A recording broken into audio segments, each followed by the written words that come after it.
Welcome to the Dunk City Podcast. Change direction by Matthews for the final play. Ellis hits it. Bobby Ellis has been good show.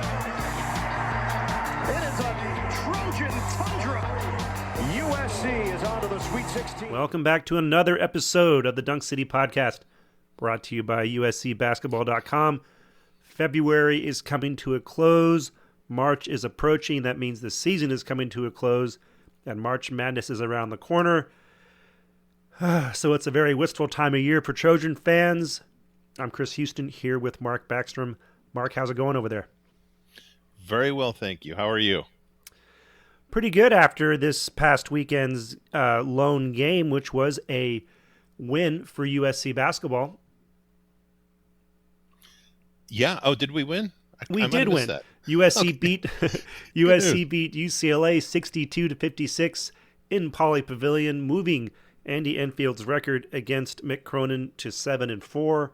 The Trojans moved to 11-16 and 5-11 in the conference, and it was a much-needed win after the Trojans had been playing well, or at least to a level of what I said was they went from a team playing like a team in the cellar to playing more like a mid-level Pac-12 team, which got them 3-3 over the last 6. But of course, 2 of those games were losses in overtime. So, point being, the Trojans have been playing better recently, and they kind of finally put it all together against UCLA in what could be potentially the last kind of hurrah for the Trojans in the sense that doing anything that people can look on as being special this year. Yeah, unfortunately, unless there's a run that I guess I'd say is less than certain in the Pac-12 tournament. Yeah. I've got a path for us, but it involves Oregon State finishing 6th. So that's not going to happen. No. No. Potentially USC could also beat Arizona. I guess that could also be a special happening if were it to happen. Certainly, I wouldn't be surprised if USC won all of its games or lost all of its games. This is sort of the team that we're dealing with as far as just consistency levels and not knowing what team you're going to get. But I do think the overall trend the last 6 games, as far as quality of play, is definitely better. Wouldn't you say? Yeah, absolutely. Really, no doubt about that. If I pull up the game log here, our margin of BPO advantage has really kind of the good news is the bad news. Our margin of advantage has really been sustained these last 3 games, even though we lost to Colorado. Consistently in that plus 6 or 7 BPO, which should be a pretty handy win. Mm-hmm. Unfortunately, this is not a recording. Those rebounds tend to get in the way and make these things a little more interesting than they should be. Yeah. Yeah, but like you said in your column today, USC wasn't killed on the boards against UCLA, so that enabled the Trojans to keep that part of the game close and not to be too much of a disadvantage. So, and of course, the overall toughness that Andy Enfield lauded in the Trojans, and also Mick Cronin lauded in the Trojans, was a key factor, especially with the bigs down low, standing up to Adem Bona, not necessarily stopping him, but just really making it hard on him. And so kudos to our big guys for coming through in that regard. Yeah, absolutely. All right, so USC will bask in this glow of the win over UCLA for a few days and then go up to the Palouse to take on Washington State on Thursday. Trojans will tip off against the Cougars at 7:30 p.m. on the Pac-12 network. And then on Saturday, the Trojans will travel over to Seattle to play the Huskies, and that will be on CBS at 1 p.m. Pacific time. And then there are 2 home games after that, Arizona State and Arizona, and then on to Vegas for the Pac-12 tournament. So that UCLA game, kind of an interesting game for the Trojans in that USC pretty much controlled things the entire way, didn't necessarily dominate the entire way, but I think led for like 99% of the game. Yeah, they did. Although they did have that, I don't know if I'd say it's predictable, but unsurprising gasp of an end to the first half that's sure. been all too common this season. Yeah, definitely. Yeah, that was not the most fun part of the game, but like I said, nor was the most surprising. And a couple things on that. Pretty impressive to give up that entire 14-point lead just as the first half ended and then come out and score, I think, 10 straight. Yeah. That's a different kind of look and character than what we've seen from this team for most of this season. Definitely. And what really, this didn't start technically that UCLA run, but this, I think, probably precipitated it, I guess I would say, or maybe accelerated it. Yeah. When I had this is the kind of season it's been, folks. When I had that column on the spurt of death, I mentioned that usually it starts with an innocent looking kind of careless turnover or something, and I count missing 2 free throws as kind of a careless turnover, and Boogie actually missed 2, and right after that, UCLA finished the half on a 13-1 run. Yeah. Not a coincidence, I'd say. Yeah, I feel like those missed free throws are not only bad because you don't get the points, but they seem demoralizing. Like, Boogie is like your senior captain, and he's up there and he's missing them free throws. It's got to be a little demoralizing when you're out there on the court and you come up empty on the opportunity. So, yeah, but luckily with Boogie, he had a great game, 9 of 18 from the field, 3 of 7, 24 points, 5 rebounds, 2 assists. He really launched a few daggers, played 37 minutes, rounding back to form. He now has 54 points his last 2 games combined. Isaiah Collier didn't have a flashy game, but he played solid enough. 11 points, 3 boards, 4 assists, 3 steals. Kobe Johnson showed up when the time was right. Wasn't kind of obnoxiously putting himself into the game very much. Only shot 7 times, which, seems to be about the right number for him. 10 points, 3 rebounds, 2 assists, and 4 big steals. So definitely the big 3 came through again with some timely plays and the kind of plays that UCLA just couldn't solve. Yeah. And, to the extent that they couldn't overcome that because of our defense / poor shooting on their part, I think it's probably some of both. We had 12 steals to their 6. So to the extent that we were able to overcome the rebounding disadvantage with, winning that battle, I think was pretty key. Yeah. And then we caught them on, I think, a pretty bad shooting night for everybody that, I guess, to put it generally, didn't take shots from inside the paint. Yeah. Well, the key to the game for USC defensively was probably ensuring that Dylan Andrews had a poor game. He was 0 for 7, didn't score a point, had 5 turnovers, really a forgettable game for Dylan Andrews. And he's a really good player. He's really fast, really hard to contain. So once he gets going, he's one of those guys who can really hurt you. So I think kind of taking him away as a threat made a huge difference. And just seeing Ade Mara getting, shooting 7 field goals. He did pretty well. I made 3 of them, but he's the kind of the guy you want to see shooting. You don't want to see Sebastian Mack shooting or Dylan Andrews so definitely a poor shooting night for the Bruins, and the Trojans really played some good sustained defense for long stretches of the game. Yeah. Yeah, Andrews actually had the worst Buscar of any player in the entire game, negative 3.3 for the game. Yeah, that'll happen when you would go 0 for 7 and you turn the ball over 5 times. That's yeah, that's a tough one. Yeah, and his turnover, 29% turnover rate. I mean, that's on that level of what was the game where Collier just was really struggling? Was it Oklahoma? One of those, or I think, Oklahoma. He was really having a hard time. That level of just turning it over. Yeah, and then can we just talk about? I mean, there's some.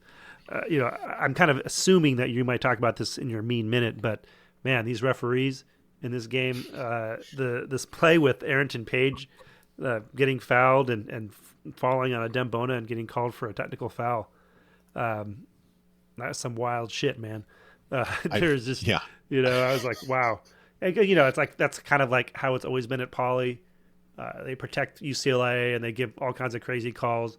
So whenever you're beating UCLA at Pauley, it's almost like USC won by 6, but it's almost like they won in double figures, right?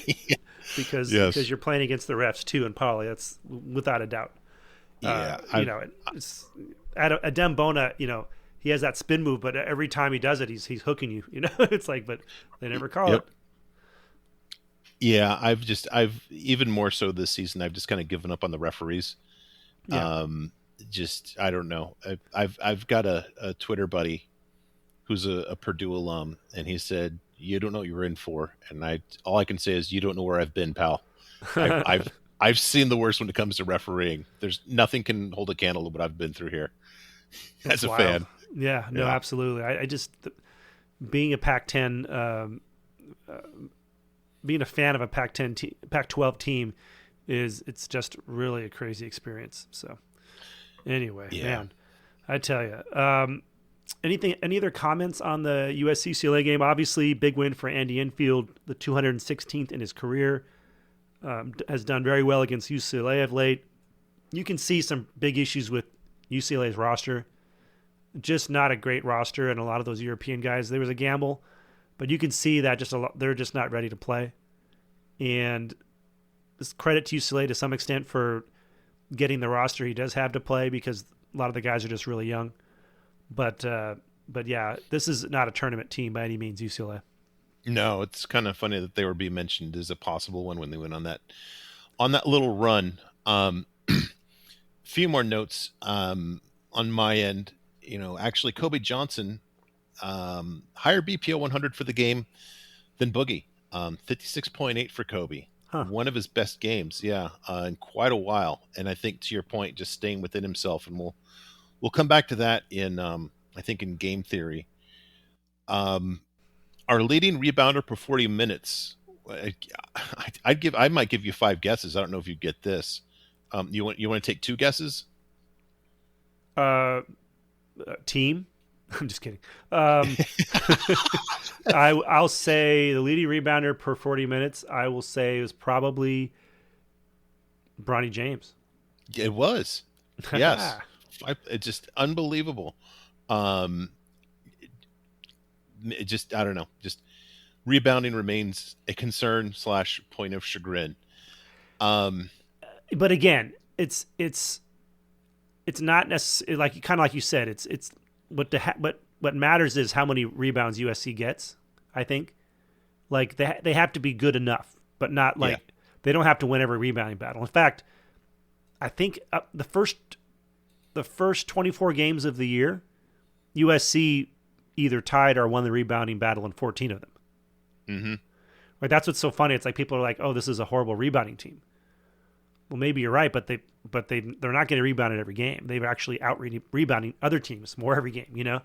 But you're just not seeing them put up big margins when they do.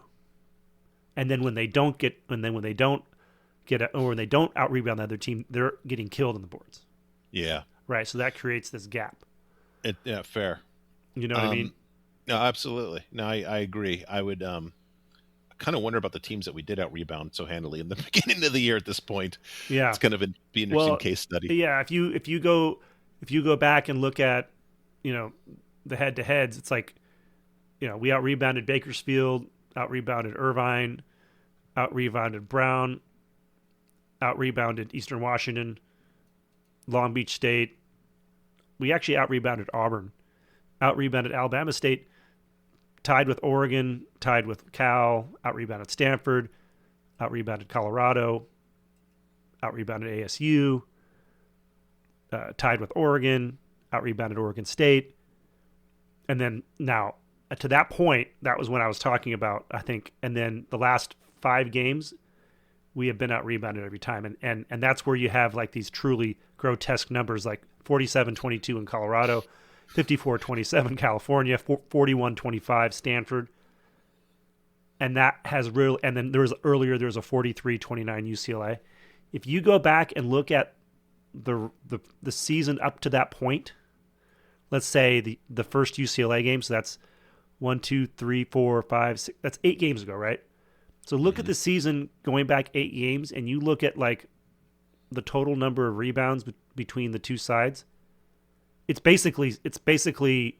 I mean, I'm just doing back of the envelope calculations here, but I think the rebounding number was basically the same. Like USC was not getting out rebounded on the season, did not have a negative rebound number, right? Like, so in other words, I like just literally just ran it, and it wasn't until the game at Stanford.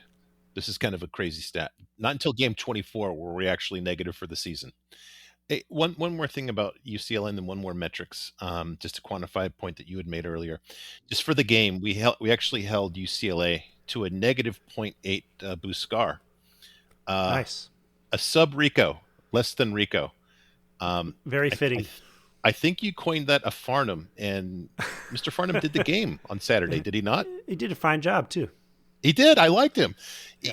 He was so good. I'm gonna miss these guys. They're all so good. He made a great point. Like, we had a late possession. He said, didn't like that from USC. They didn't move the ball, from side to side across the court. It's like, he didn't have to be goofy. He just he get in and out with a really solid point. It's like, man, yep, that would have made such a big difference. It just just make him work more on defense. Yeah, he's got great tone, and and like he's not a buffoon. And I think I don't he's know like what that's in reference to. Well, I don't know. Unlike some other former UCLA players who are now announcers, but he is kind of in the Don McClain school, where I think he does his homework. Yeah, he's serious, but he's also like in touch with what's going on, and he's pretty humble about his time at UCLA. Yeah. So, okay, are we ready to go to some game theory? Definitely am. Go for it. You've got one too, so should we alternate here? Yeah, who wants to go first? I'll go first since I've got two. So sure. This is the kind of season it's been. I made a note in the first half when Arrington Page was going for a rebound. He actually just threw, I think it was Bona, down to the floor at one point. Do you remember this foul? Vaguely. I don't know if did he really throw him, or did it was beyond a shove. I'd put it that way. It was pretty aggressive, and I put in my notes, that's my favorite foul of this season. I think that we finally got the I want somebody to push somebody moment finally from a big man.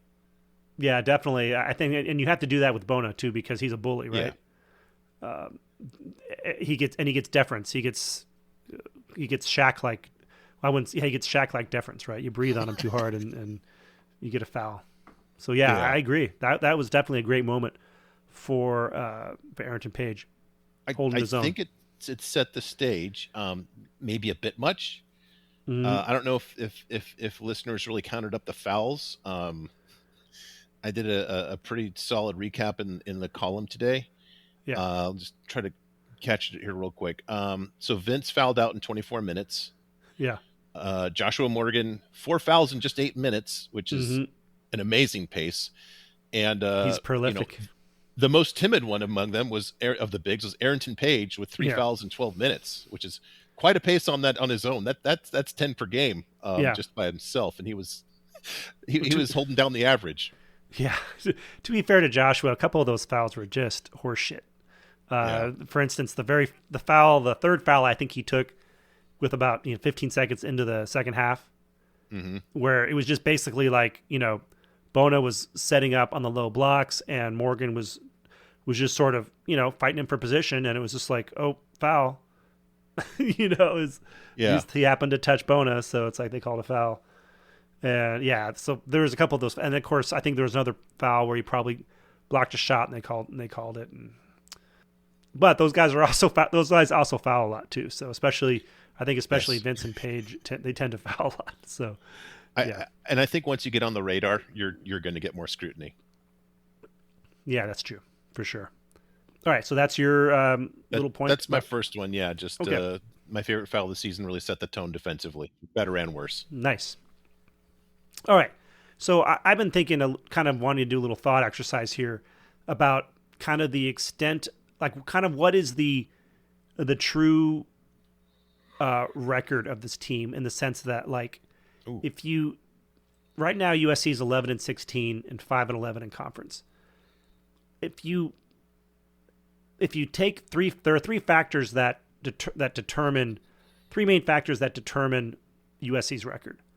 One is sort of like a variable that we don't really know.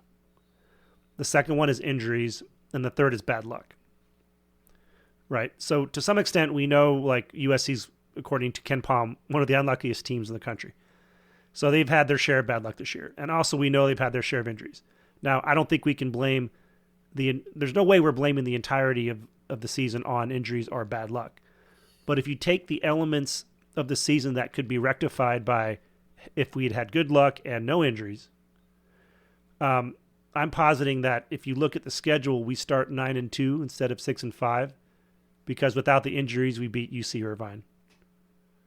Right? And I think that with a little bit of good luck, we don't lose to Oklahoma at the buzzer. Mm-hmm. And with a little bit of good luck, we beat Long Beach State. Mm-hmm. Right? So that was overtime, right? Right, in overtime. So now instead of 6-5, you're 9-2 to start, in the preseason. Now, there were definitely a lot of games that during the stretch of the conference, especially early on, where the games weren't necessarily close. USC was losing by 10, 15, somewhere in that range. But if you go 9-2 in the preseason and you don't have the injuries and you're feeling a little more confident and you don't have the bad luck, maybe some of those games you don't come out as flat. I'm just sort of positing that right now, instead of 11-16, bare minimum, I think this is like a 16-11 team that we can explain with sort of like knowing about the injuries and knowing about the bad luck. Like realistically, this should be no worse than a 16-11 team without those things. Right. And then at 16-11, you start to think, well, maybe a couple of those games, they don't come out so flat because they don't feel so bad about themselves because they're mentally fragile. And, with the accumulative effect of not having the guys injured, they start playing a little bit better. So maybe instead of 16-11, they're really 18-9. And now you're getting to like, how many of those 9 games can be reduced, but, are attributable to just the way that, the roster is made up, or just, chemistry or all that. So if USC was 18-9, which is a 7-game swing, you can argue that 7 games were lost due to injuries and bad luck.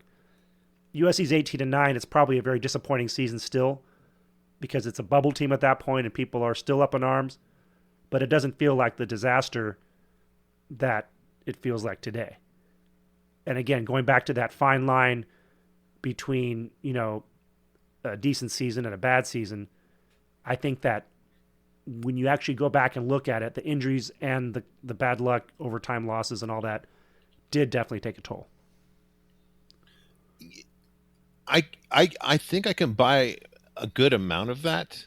Going back to your, I kind of poo-pooed the whole, injuries have really done us in. And we'll come back to a specific part of this, but, from the game at Colorado through hosting Oregon, our BPO for those games was a minus 6.7. Mm-hmm. And that's basically after we, were without Collier for an entire game. In the 6 games since then, our BPO 100 is actually cumulatively in those 6 games a positive 4.4. Even with that horrendous Stanford game where we were outmanned by, we had a negative margin of 18. So as good as we were against Oregon State, we were bad at Stanford, and still, over the last 6, we're a positive 4.4 margin, which is, not going to win the conference, but I think that's pretty much in line with maybe an 18-9 or 17-10-ish season. I could definitely buy that. Yeah, I mean, again, this is not to make excuses for how the season has turned out, because there's that third variable, which could be coaching, it could be individual player abilities not working out, it could be the wrong chemistry. There's all other, that could be that's probably the biggest factor in it. But it's foolish to say that injuries are not a factor, or that to some extent bad luck was not a factor. And the reason we know it's a factor is because it's actually ranked by Ken Palm. We know it is considered a factor in games to some extent. But if you go and look down the schedule, you can see key points to where injuries just really sort of took its toll. Obviously, the UC Irvine game was entirely due to injury. Now, you could argue that USC should have won those games despite injury. Okay, but looking back now, you see that for better or for worse, that's just not the case. Now, you can have a really good team. You can still be a really good team that nonetheless, when it suffers injuries, just isn't as good. Right? And that's a flaw in a team, but it doesn't mean the team is like should be thought of less because they lost due to injury, right? So that UC Irvine game would be a win.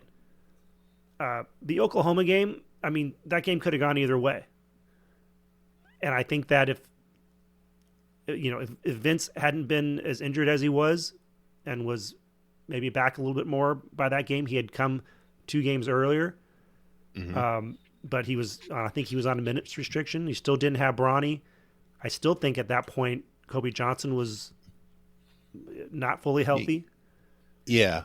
And then, the Gonzaga game probably still would have been a loss, but then they would have beat Long Beach State. But Gonzaga could have been the first loss of the season. And then, they probably lose to Auburn still. But, you're looking at 9-2 coming out of the preseason. And you don't have those embarrassing kind of confidence-shattering losses that happen because of injuries. And the team was healthy and started out 2-2 in conference play. Now that's not a great start, but but it's not a start that was, unable to be improved upon, right? And then USC sweeps Cal and Stanford at home. And then has Washington State, and that's when Collier breaks his thumb. Mm-hmm. Toward the end of that game, when the game was still in doubt, I'm pretty sure. I think it was going to be a long shot, but the game was still competitive when he came out. Mm-hmm. And then USC loses 6 in a row. So, and then after you finish that 6-game streak, you then have these past 6 games where USC goes 3-3, but really should have been 5-1. So if you look at it, if you mark those points, and also Boogie was hurt during those stretches too. Oh yes, and Morgan, right? So you had now again, you can go back to the argument that it's Andy Enfield's job to win these games anyway, and you're probably right. Yep. But we can still explain, like if we can say that USC was a good team when healthy, but not good enough to win with its backups. Okay, you can take into account. You can take into account how that would depict the team, right? Like you would say, okay, that's not necessarily a good team. It doesn't have the depth, but if they don't get hurt, they're tough to deal with. It's like when USC beat Boston College and back in the 2001, and Robert Hutchinson had to come into the game and close it out. Mm-hmm. If he hadn't closed it out and USC had lost that game, the takeaway would have been, well, USC just lost its point. Their starter fouled out and their backup wasn't as good. But no one would have blamed I mean, I guess they could have blamed the coaching staff for not having a better backup point guard. You know what I mean? But usually the point of being is that coaches usually don't get huge blame for not having incredible backups. Yeah. You know what I mean? So unless you're coaching at Kentucky. Yeah, exactly. No, that's true. That's true. No, very true. But yeah, point being is that if you go back and look, and I don't think it's revisionist history to look back and see, just with the stipulation that this is a team that can't sustain injuries, especially to the engine of its offense, that backcourt. So when it does that, it's like the dragon in the Hobbit, it's like it has that little patch, where it's impregnable, but if you stick it right there, or like the exhaust shafts in Star Wars and the Death Star, you know what I mean? So it's like you can have a really good roster, but if those guys get hurt, then you can blow the whole thing up. So, and that's pretty much what happened. Obviously there's other factors, but I think they seem to be mostly an outgrowth of that. Once you had injuries and realizing that, wow, we can't win when we're not 100%, and sort of like the the psychological impact that it had on the team after that. And I think because, if we're trying to explain what happened this season because everyone's wondering what happened, I don't think it's as simple as, the coach suddenly became a bad coach. I don't think it's that at all. I think it's these things that happen that are sometimes hard to manage. And so it was a challenge and it didn't go well.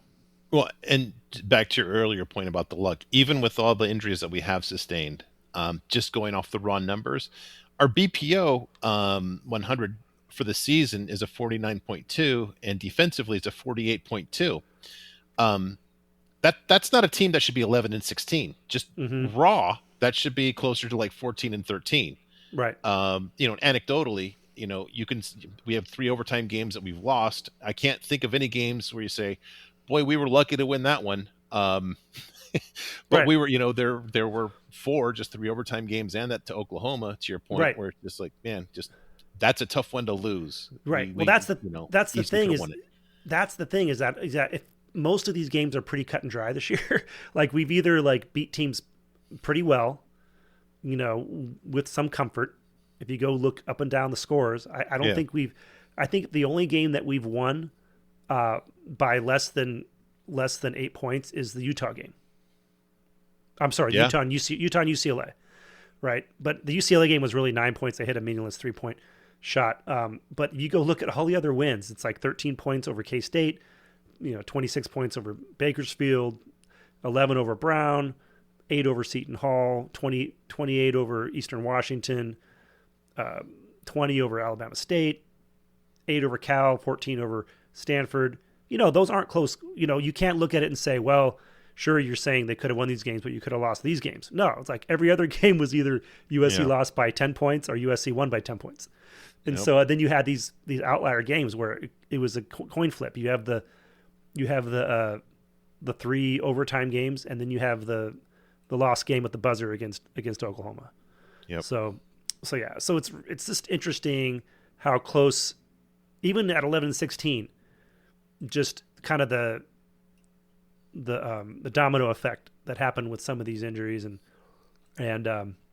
maybe it goes back to program attitude and having more mental resilience, and that's something that it can either, I don't know if that's something you can create via coach and program, or it's just a matter of like, these are the guys I recruited, and as it turns out, they weren't able to weather this type of adversity as well as we'd hoped. Yeah, well, that's kind of one of the secrets, right? I mean, you don't just say, "Hey, be mentally tough." Yeah, you don't know if they're mentally, and you can get someone out of high school and think, "Yeah, this kid seems really mentally tough. He seems he's going to be a gamer," and then you play him, and maybe he's not much of a gamer as you thought he would be. Yeah, if my coach is saying like, well, we talked about being mentally tough this week, I've got huge concerns about the coach. I'll just put it that way. Right. I don't know how you do it, but that's not it. Yeah. So anyway, that was sort of my look at why the season is how it is, and just kind of using an exercise to see like what is sort of the true nature of this team. And to some extent you are what you are, but there's no doubt about it that injuries and some bad luck played a part in it. And I just think it's a good way to try to understand what happened. Yeah, very fair. All right. My other game theory, this is going to be in a totally different direction. Okay. And I don't know why game theory comes down to Boogie every week. And this is a complete 180 from what I've said like the last 2 weeks here. But It's interesting, I think. I think there's a case to be made here. I think that playing through the injury, as much as I derided it, I think it helped Boogie, because I was joking that he had to develop an old man game that he didn't need before. Right. And I think he's really appreciated how to change gears and how to play when he doesn't have that advantage. Yeah. I think you're really right about that. And he also, I think, got his mojo back as far as getting to the hole, because he's not faster than Dylan Andrews, but he is like bigger and stronger right now, and he sort of like was able to use his body to create separation from Andrews, especially when he was driving left.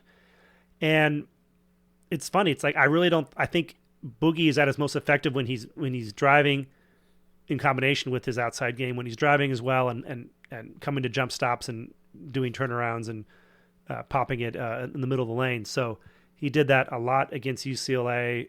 He had the whole repertoire going. So that's usually a good sign when he's kind of firing from all those cylinders. Yeah, and I guess I would just say I think that even though he's not faster, I would say that when he's shooting like he is and the defender's so worried about getting out on him because the guy's on fire, that's going to make it a lot easier to get past that defender. Yeah, absolutely.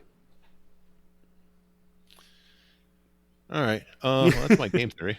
All right.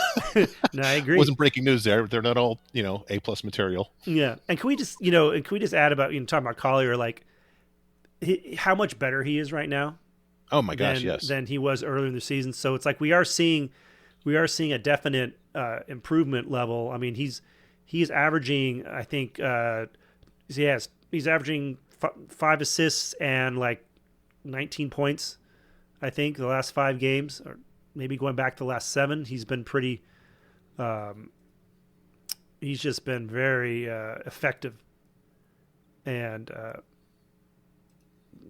just has cut down on the turnovers. Yeah. So anyway, big shout out to him. He's now basically playing. He doesn't have an abnormally low amount of turnovers, but he has like an acceptable amount of turnovers now. I think for a quality point guard, he's not like a high volume assist guy, but I think a lot of that again is just probably due to the failure of his teammates to convert on a lot of his plays. Yeah, last 3 games, just going back, turnover percentage of 14.3, which is pretty good for a point guard.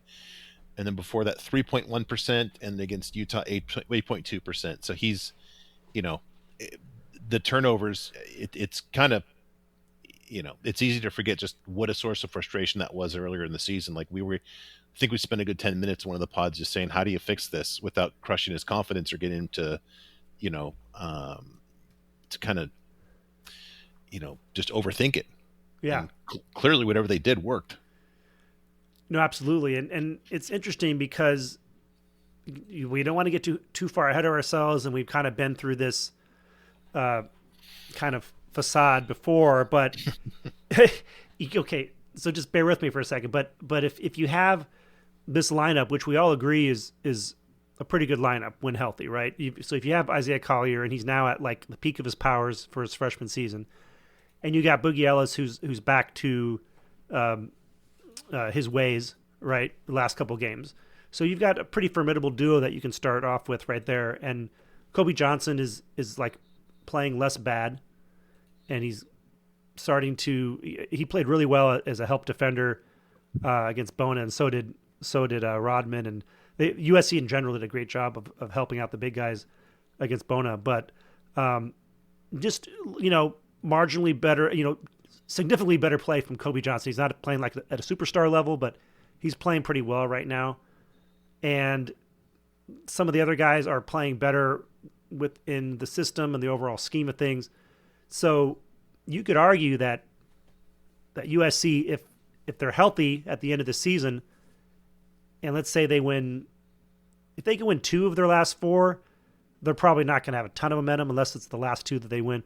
But if they win 3 of their last 4, they might be feeling pretty good about themselves going into the Pac-12 tournament, because let's just say they even, I don't know this, throw out the record for a minute, but let's say they play well in each of these last 4 games, whatever the record is, then they're going to be a tough out in the Pac-12 tournament, right? Because they will have at that point put together 10 games, pretty much Stanford game aside, 10 games in a row where they played well. Mm-hmm. Whatever the record was, but they played well. So like you get into that tournament, and if USC is an 11 seed, right? And who was it? The first 4 that get buys? Yeah. Right. So then it's USC right now would play Cal. Mm-hmm. If this, and so, or Colorado, both of whom we went into overtime against. True. Yeah. Or Colorado. So those teams are beatable on a neutral floor. In fact, on a neutral floor, I like USC in either of those games. So, and the top four, it's not a tough conference this year, right? Like Washington State, Arizona are the cream of the crop, but Oregon's beatable. Yeah. With USC healthy and playing well. So all these teams from 3 through 12 are like, you would not bat an eye at USC beating 2 of them. Yeah. No, that speaks to what kind of season it's been in this conference. Yeah. If there was a conference team in Las Vegas, I think they'd be the prohibitive favorites, since home court means so much this season. Yeah. So anyway, point being is that, again, the team has a lot to play for in the sense that if they can get their shit together, then they can beat anybody they play in that tournament. Mm-hmm. They really can. I mean, it's 4 games and it's tough to do, but Oregon State did it. Oregon State did it. Yeah, no, I think they probably need a little help on the other side of the bracket, wherever that may be. Yeah, I would always help for sure. Yeah, but these aren't like, the point being is that USC has personnel that can beat teams on a given night. They haven't proven they could beat teams on a given night necessarily, like on the road necessarily, although they did beat UCLA. But they haven't proven they can beat a good team. But there's a first for everything, and that's why teams get hot. So these are neutral site. They're not on the road either. Yeah. Exactly. So I'm not predicting it's going to happen. I'm just saying it wouldn't surprise me if USC won the first 2 based on how they're playing right now. I think they're playing right now like if USC played another 20 games in the conference starting right now, they would probably be like 4th or 5th in the conference as far as the level they're playing at. Yeah. They're like a 500 conference team right now, the way they're playing, because they're like 3-3 their last 6, right? Yep. So they're playing like a 500 conference team. Mm-hmm. So and California's 9-8 and they're 6th. UCLA's 9-7. So right there. So like if we were a mid-level conference team, we wouldn't bat an eye at the idea of us winning a couple games in the tournament. Yeah. So, again, not saying it's going to happen, but something to keep an eye on. And, of course, we will be talking about it as we get closer to that date. Okay, let's move on from this and go to question time. Question time. All right. I've got 2 questions for you. We've kind of hit on one a little bit, so I'll just kind of continue that thread. Kobe Johnson was good against UCLA because we had really a fully functional, about at his best, Boogie Ellis, and we had a very, very good Isaiah Collier. Mm-hmm. What does this say about what he can be next season? Is there any reason to expect that he can be this good without one, let alone both of these players next season? No, I think for him to be as effective as he was against UCLA, and that involves being part of the game plan, but not obtrusively so, picking his moments, focusing mainly on defense and rebounding, and really just taking the open shot, but not forcing too much. But having the luxury to do that when those other guys are doing well, when they're controlling the game and the tempo, right? So he has the luxury of doing that. He won't have the luxury of that next year unless USC brings in someone who is a quality point guard in addition, because most likely Trent Perry is going to start, and Trent Perry is a very good freshman coming in. He's a McDonald's All-American. I mean, I really like him. I think let's put it this way, I think he's better than Silas Demery was. Silas Demery Jr. And Silas Demery Jr. was a top 50 recruit. And now he's rated higher than Silas Demery Jr. But the thought was that Silas was going to start this year. That was kind of the idea. Boogie hadn't come back. He was probably going to start. They were going to do double point guard offense. Now, this is, as a quick aside, how would the team have been without Boogie Ellis and instead with Silas Demery Jr.? Might have been an even rougher team. But if it had been better, that's one of those things you could probably chalk up to just that's how the algorithm would have worked, right? It's up to the algorithm, the programmers of this simulation. Who knows how that calculation would have worked, but yeah. So next year it's going to be a similar situation. You're going to have Kobe Johnson, and assuming he comes back, right? Assuming he comes back to USC, you have Kobe Johnson, and then you have Trent Perry, and then it's going to be from there like a wide open backcourt. It could be Isaiah Sellers, it could be Bronny James, although doubtful. Could be one of the other recruits coming in, Liam Campbell, but most likely it would be some other transfer ball handler. They're going to need at least one coming in, and then So I think that unless Kobe can make a big jump offensively and make it stick, like it seemed like he was starting to do at the beginning of the season, but then he lost it. He's a hard worker. I mean, I wouldn't put it past him, but it's going to have to be a real prove-it season for him. And look, we've had great track record the last few seasons of that senior guard coming back and playing really well. Mm-hmm. Started Jonah Matthews came back, hadn't been, had his moments his first 3 seasons, but hadn't really been a dude until like the last half of his senior season, when he just sort of like, at that point he was just, stronger, smarter, knew what he was doing. And so he was really good.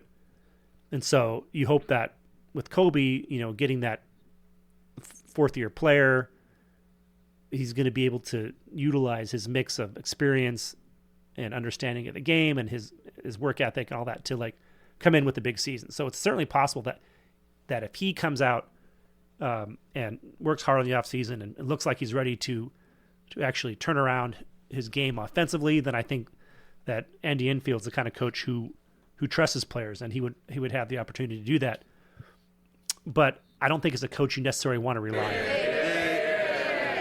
It's tough because, it did seem like after he got over, after he sit out that one game early in the season, mm-hmm. he seemed to be kind of the guy that we thought had taken the next step. And I don't know if that was a false positive, or maybe he, to your point, just uses the experience of this season, kind of sees what Boogie did in terms of putting in the work and saying, all right, I need to be that.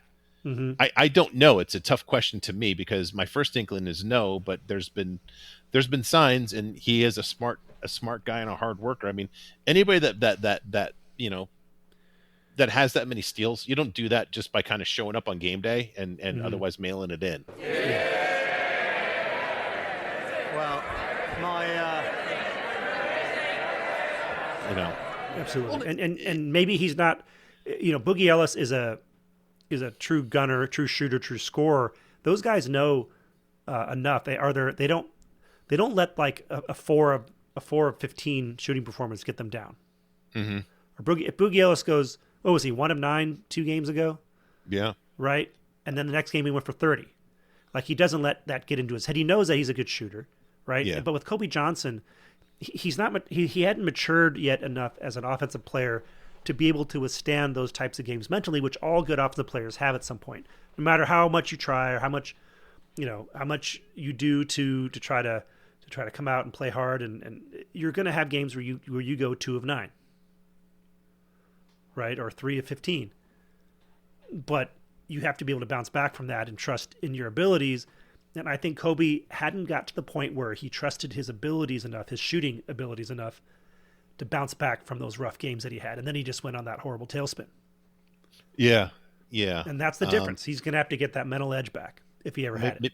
Maybe they can talk about being mentally tough. I'm joking. Yeah, I don't know. I think it's just, he's just going to have to just keep working on it. And not everybody has that from the beginning, and it has to develop.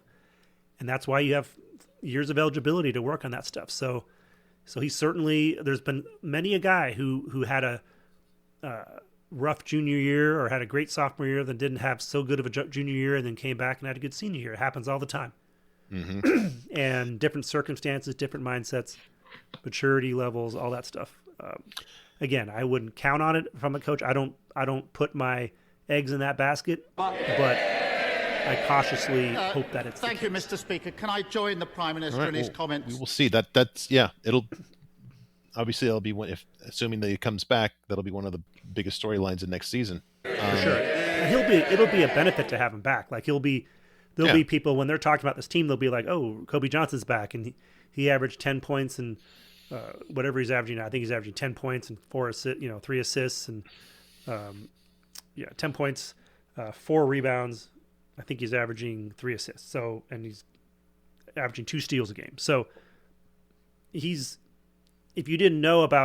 just looked at those numbers, you'd say, oh, he's a decent player, but he shot 38% field goal percentage and 29% from 3 and 72% from the free throw line. So he definitely had a real problem with his percentages. So, but he had a really good percentage the previous season. So maybe he gets back to his sophomore year form. And I think when people look at next year's team, like from a prognostication standpoint, they're probably going to give Kobe the benefit of the doubt that he could come back and improve upon things.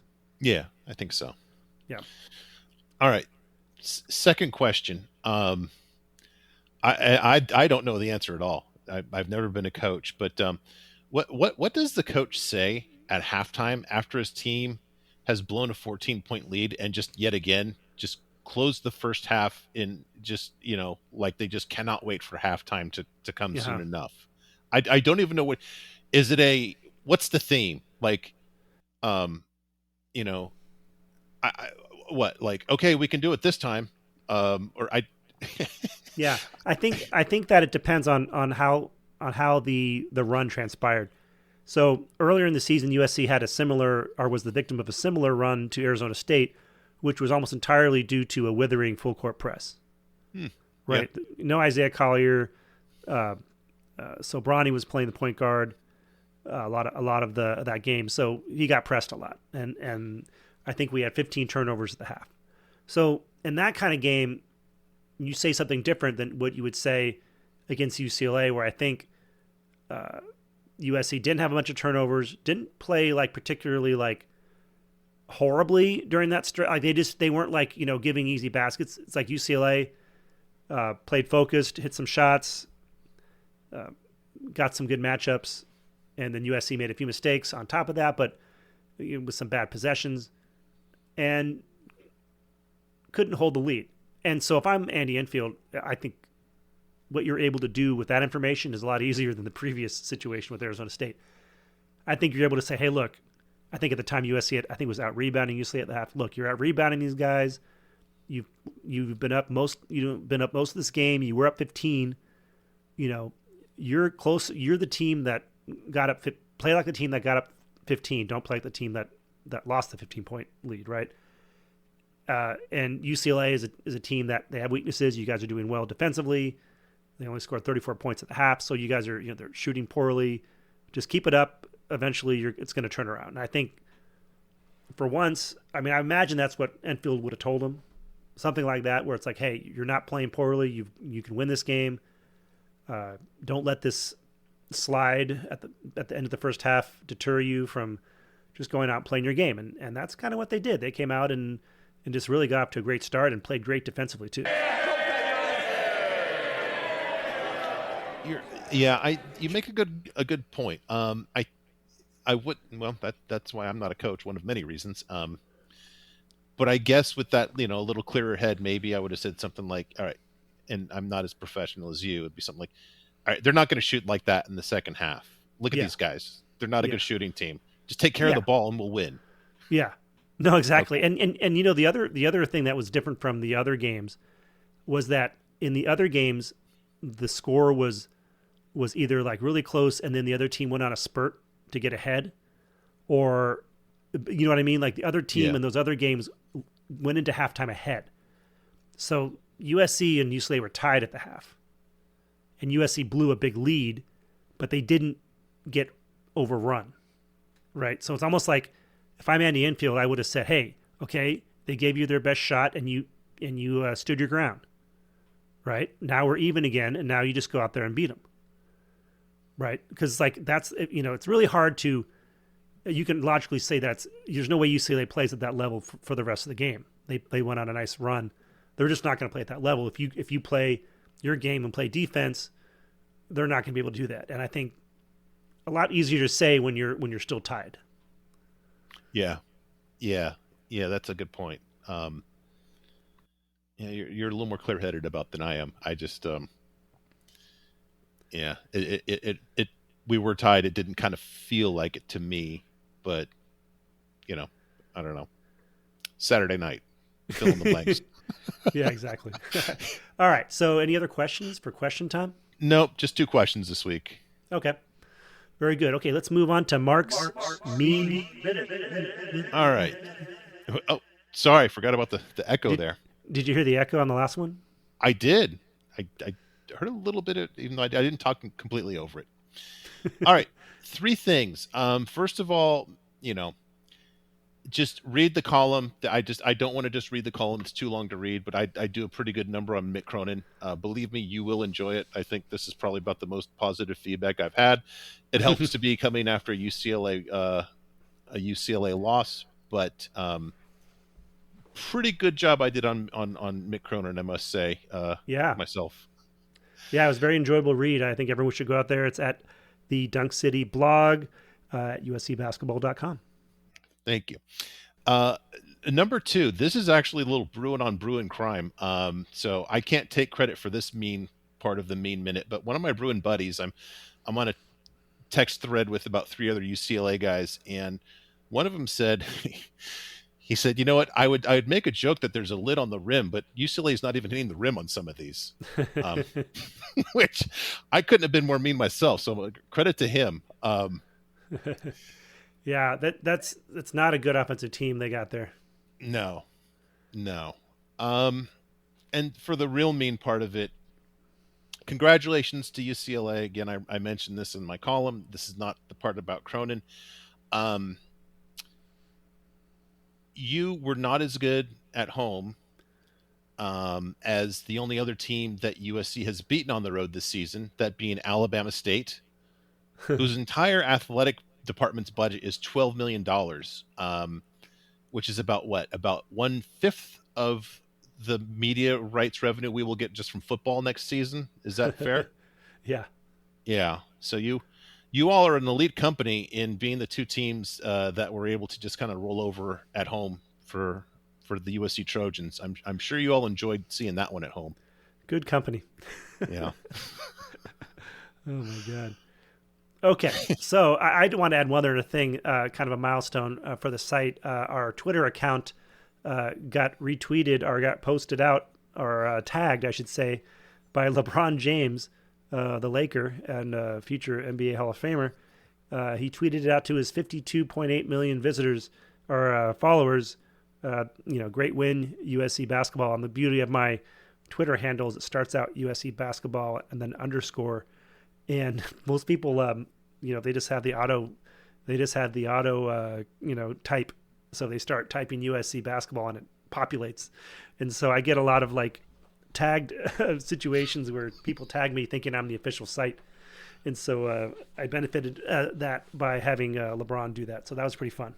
That is cool. Now I'm sure you might get a few going the other direction where your people are you guys going to fire Enfield yet or what? You get the tweets like funny. That.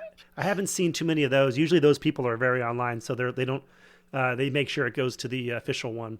I'm sure. Okay. So not to the unofficial. I mean, it is the official Twitter of USC's unofficial basketball home, but it is not the unofficial, or it's not the official Twitter of USC's official basketball home. So anyway, a pretty cool thing. There were some Cindy Brady's who were tattling, telling LeBron that, hey, that's not the official site, but trying to spoil everyone's good time. But we got through that. Okay, so that was your Mean Minute. We have Washington State and Washington coming up this Thursday and Saturday. Washington State beat Arizona in Tucson last week and then lost to Arizona State in Tempe. So they went 1-1 on their road stand, and they are now 12-5 in conference, 21-7 overall. Washington, meanwhile, got swept. I believe they got swept, or did they beat Arizona State? They beat Arizona State. They did? Okay, yeah. So they split They are now 7-10, 15-13. It's never easy to play up in the Washingtons.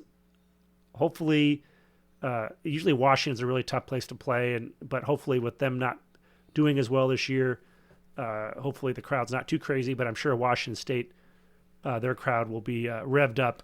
And like you said, alluded to in your column, looking at the metrics, it's going to be a tough haul. Yeah. Interestingly, between the two, Washington has the better home offense. If 100's just an average Pac-12 offense, their offensive BPO plus at home is 109.9. So they're big outliers there. Just about average at home on defense. So maybe something that we can pick on there. That's on Saturday. On Thursday night, Washington State, home games offensive BPO plus a 104.2, which is good, but I kind of expected it to be better at home. Mm-hmm. Tough defense at home though. Defensive BPO plus of 92.8. That's almost on the level of UCLA. So, both these teams have about the same power rating at home, about an 11. We're a -10, but there's a lot of the injury gully, I guess I would call it, in that -10. As we saw, not that Pauley is the toughest place to play, but that's a big win that we had on the road, and I think that we've proven to be at least a little more tougher and capable on the road now than some of those real turds that we dropped earlier in the season on the road. Yeah, it looks like we're a better team than we were when we played Washington State last time, but Washington State's also a better team than they were when they played us last time. When they beat us, that was actually, I think, right at the beginning of their run. Yeah, when they really started playing well. So they're really confident, but they're not an unbeatable team. I would like to see USC at least try to get one of these games up in the Washingtons. It'd be great. I think that'd be a successful road trip. And then that way, I think you at least beat Arizona State at home.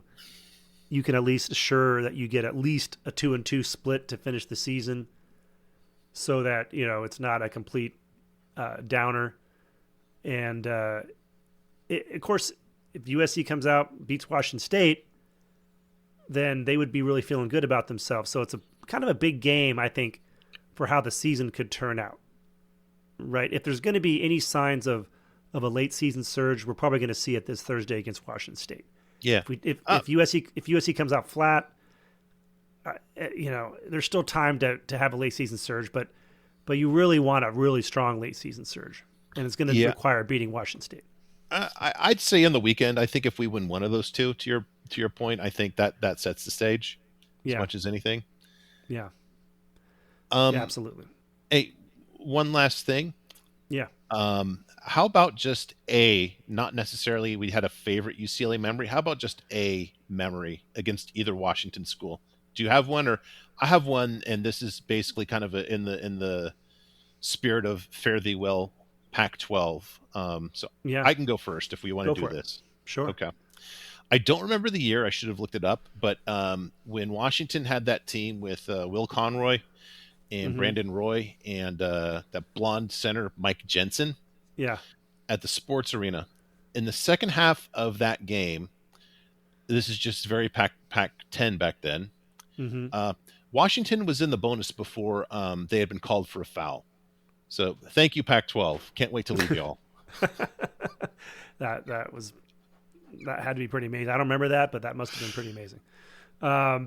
My favorite memory that I'm thinking of is the 1992 USC Washington State game at home, where Harold Miner poured in 30 first half points. That was quite a sight to see. The entire stadium was chanting Harold, Harold, Harold, as I think he hit 6 threes in the first half. He was just unconscious. They had that game pretty well in hand, so I think he only ended up scoring 37. I was hoping that the USC record, single game record, I think by John Rudametkin, 47, was obviously within reach that game, but we kind of called the dogs off a bit. But that's probably my favorite Washington State memory. I don't know if there's too many favorite Washington memories, but I do have a memory which is interesting, which is I remember being courtside before the game, and Nate Robinson, who was a recruit, who was a basketball recruit in 2001, who Pete Carroll was going really hard after in football, and Henry Bibby was recruiting hard as well in basketball. He was very small, right? He was like 5'7", and I remember not thinking. I remember looking at him and not thinking he was.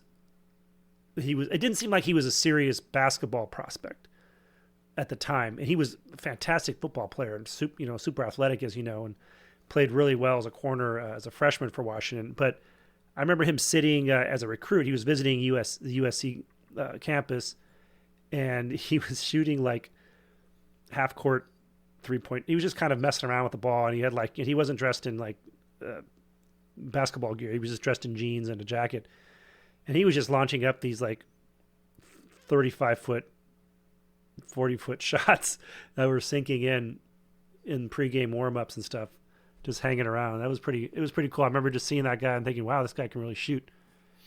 And ended up having quite a career for himself.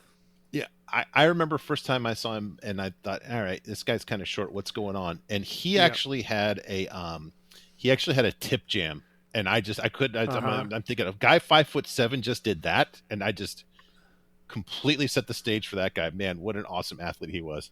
Yeah, he was incredible. I remember but seeing him, I was like, there's no way this guy is tiny. He was just so tiny. But man, like you said, what an athlete. So, all right, I think that'll do it for this week's edition of the Dunk City podcast, brought to you by USCBasketball.com. We will have another podcast next week talking about the trip to the Washington schools. In the meantime, hope you visit the website to discuss Trojan basketball. We're coming to the end of this rough season, but hopefully we can find some a little bit of hope to retain as the season goes on and comes to an end. So, Mark, unless you have anything else to add, I will say fight on and start playing Tusk. As always, fight on.